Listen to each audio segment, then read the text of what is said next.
Nell'ambito delle iniziative per la commemorazione del centenario della fine della Grande Guerra, la Prefettura e il Comune di Agrigento hanno accolto nei locali della Pinacoteca Comunale, l'ex Collegio dei Filippini, la mostra itinerante denominata La Sicilia nella Grande Guerra, voluta dall'esercito italiano sul territorio siciliano, che è stata inaugurata ieri. Si tratta di un'iniziativa nata dalla fattiva collaborazione del Comando Militare dell'Esercito in Sicilia con l'Ufficio Scolastico Regionale, che ha coinvolto gli istituti scolastici dell'isola. È stata realizzata una collezione di circa 200 opere, tra cui spiccano i lavori degli alunni di 3 scuole della provincia agrigentina, l'Agrigento Centro, la Rita Levi di Montalcini, il Liceo Artistico Michelangelo. Si è inaugurata la mostra itinerante La Sicilia nella Grande Guerra. Ne parliamo con il responsabile dell'esercito italiano. Ecco, quali sono le finalità di questa mostra? Ieri c'è stato maltempo, però nonostante questo, insomma, l'iniziativa è andata a buon punto. Sì, l'iniziativa è andata a buon punto, abbiamo potuto esprimere quello che è il concetto, cioè la vicinanza delle forze armate all'idea dell'unità grazie ai lavori fatti dalle scuole, un'iniziativa voluta fortemente dal Comando Militare Esercito Sicilia insieme al contributo dell'Ufficio Scolastico Regionale.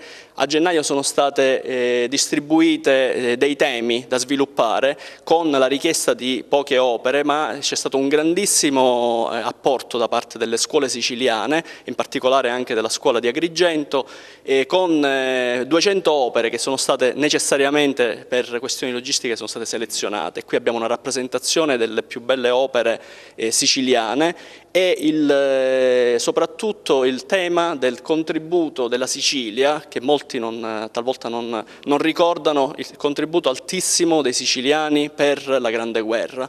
Un contributo di vite che ha interessato tutte le famiglie e che ovviamente merita un ricordo nei giovani che talvolta rischiano di allontanarsi da questo pensiero. La mostra è itinerante, fino a quando si fermerà qui ai Filippini? Allora, fino a qui nel Collegio dei Filippini, ospiti del Comune di Agrigento, siamo fino a giovedì pomeriggio, in particolare dalle 9 alle 13 e dalle 16:30 alle 18:30. Invitiamo tutta la popolazione a venirci a trovare. Le altre tappe? Le altre tappe saranno altri comuni come Enna, Caltanissetta, siamo già stati a Catania. Si concluderà a Palermo a novembre. Ecco, quanto è importante anche il lavoro dell'esercito, la funzione anche sociale che fate, mi riferisco quando ci sono particolari momenti di crisi, catastrofi, insomma calamità naturali. Il ruolo costituzionale delle forze armate e dell'esercito quindi è fondamentale per la tutela e la salvaguardia del popolo. Un contributo altrettanto importante secondo il nostro punto di vista è il bagaglio di valori che devono essere trasmessi alle future generazioni. Mio padre, che era stato in guerra, aveva portato moltissimo alla guerra, oltre le lettere, le foto, anche gli oggetti che però non abbiamo potuto esporre. E ci sono delle lettere, delle buste, telegrammi non li abbiamo portati, comunque inviati dai miei parenti al fronte e anche dalla famiglia che rispondeva.